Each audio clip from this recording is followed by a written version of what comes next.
am. I'm still pretty much awake. I've never been able to sleep that well because of something that happened a while ago. It's been bugging me ever since I saw it. I've tried everything to shove it into the back of my mind where it belongs, but it keeps crawling back into my memories, haunting me. Like a few of my friends and many other people, I'm just a simple Homestuck fan. It's a popular webcomic created by a guy named Andrew Hussey. It's extremely long and it was a fun thing to read. There are a lot of hidden messages within the comic, some hard to pick up. For me, I normally can't get them right off the bat, but I digress. So, it was late, around 12 a.m. or so, when I had finally settled into a proper internet-indulgent morning. I had my Skype opened, and my usual tabs as well, but then I remembered, I haven't checked for any Homestuck updates yet. So I typed in the MS Paint Adventures webpage, and I was immediately brought up to the image that started it all. John standing in the middle of his room, blinking. I looked in the lower left-hand corner.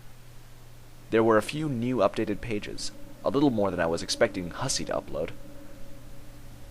I clicked on the first updated page. There was something awfully unusual about it, though. It looked completely different from what I was expecting to see. In the last update, there was no page or point that would have led to what I saw. There was a white room, empty, nothing in it but a chair. The panel was viewing it from a distance, but I could tell there was someone in it. The atmosphere of this page was somewhat eerie, but I continued on with the update, not minding it. After all, Hussey has done some pretty freaky updates before. The next few pages zoomed in on the person in the chair, until finally it got close enough for me to recognize who it was.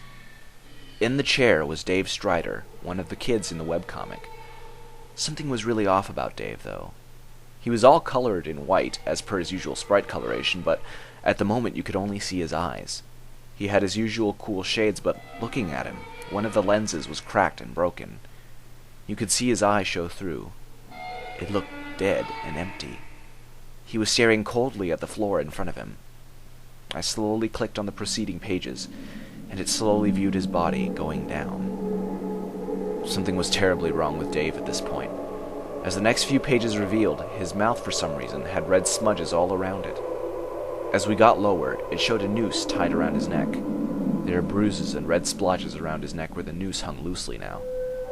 It seems the rope had been cut. It was at that point that I confirmed my suspicion. It did indeed seem as though Dave was dead, and my first assumption was that he had hung himself. But that doesn't explain why he was just sitting in a chair afterwards, covered in smudges of what appeared to be blood. The page turned, seemingly on its own, to the image of the sprite of Dave, just sitting in the chair. Was Hussey playing a joke? I really wasn't sure.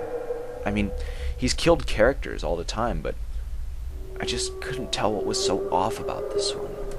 It was just so sudden, and there is something wrong with the scene, and the thought of Dave committing suicide made me feel uneasy.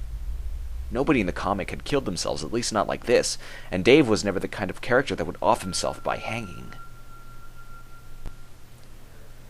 Suddenly, my room lights flickered a bit. The power went out seconds after. I wasn't sure why. I thought possibly a storm was interfering with the electrical lines somewhere outside, but it wasn't raining, and I didn't hear any thunder or see any flashes of lightning. My laptop was still on, the glow illuminating my darkened room. My Skype wasn't responding to any messages or loading any new ones.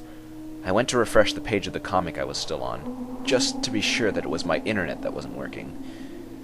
But when it refreshed, the page was still there, stuck on the image of Dave sitting in the chair, dead as a doornail. But something in the image had changed after I refreshed it. Standing in front of Dave was a figure.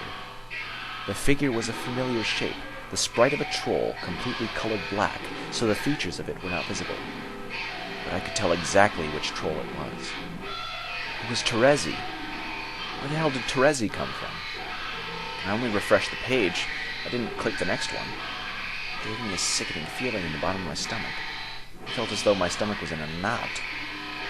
I finally mustered up enough courage to click the next page, and when I did, the view on Terezi changed. Now turning into a series of GIF images, the first image slowly showed the black fading away, revealing Terezi's features. Something was awfully wrong. Terezi's smile was so sinister. more than usual. Her snarling teeth inside her mouth bent outward like broken jail cell bars, and her mouth crept up so evilly to her cheeks, and something was wrong with her hair. It was strangely colored, in an order of pink, blue, and green, very vibrant as well. I wasn't sure what was wrong with her at that point. The next page showed Terezi's jaw moving up and down at a rapid pace, and in the bottom there was a pester log. I opened it up, and it said one thing, being spoken by Terezi. Guilty. It was understandable, I suppose, for Terezi to be saying it, but why to Dave? More importantly, why a dead Dave? The next page was a gif of Terezi removing her glasses. This next part freaked me out to where chills just crept down my spine. Her eyes were not even there. There was nothing but 2 blank sockets where they should have been. The next gif was terrifying, beyond all belief. Terezi cracked her head back and her body arched painfully. Her mouth opened wide, still chattering fast as though she was giving her usual giggles and laughs. Blood started dripping from her eye sockets as her gray flesh started to rip apart. Teeth-like spikes were tearing from the flesh and opened the sockets wide as though they were screeching. In place of her eyes were 2 snarling mouths with sharp teeth dripping with her teal blood. I wanted to stop clicking the arrow to the next page, but I just couldn't. As disturbing and terrifying as it was, I had to keep reading. And the next page, Terezi viciously swung her head back up, the mouths of her face opening wide, all 3 of them. She bit down into the lifeless, dead Dave. Her mouth began biting off large chunks of his face. I could barely watch as the knot in my stomach felt like it was going to make me gag. Then, when I thought it couldn't get any worse, one of Terezi's mouths ripped out the eye from under the broken lens. His shades fell to the floor and began to get covered in a mixture of teal and red blood. Chunks of his flesh hit the ground as Terezi kept eating and eating. The next page of the sound clip. The small megaphone icon was in the corner as the page loaded. It showed Terezi arching her body back monstrously, moving as though she was laughing like a maniac. The sound clip played, and it was horrifying beyond description. It was a female's voice, a male voice, and a child's voice laughing horrendously in a cacophony that only hell could provide. It was so fucking demonic, I felt as if the sound would drive me insane. I quickly jumped to the next and last page. Terezi stood now, not moving, staring as though she was staring right at me. There was a pester log at the bottom of the page. Nervously, I opened it. It read, You are guilty. With that, I quickly closed the webpage.